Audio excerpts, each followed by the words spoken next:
Epilogue. Rami here. My work with you is complete.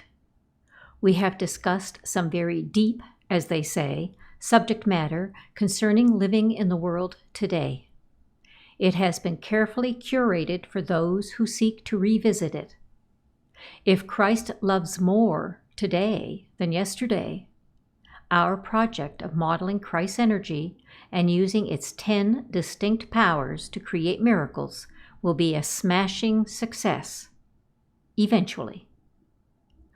What's next? Christ is all about support, so we cannot fail to support each of you. There will always be something new over the horizon, something that will arrive here and now in perfect timing. We enjoy these weekly addresses to the larger group, so you can continue to expect them. I am passing the Christ Collective off to a dear friend and colleague to so many of you, Mother Mary.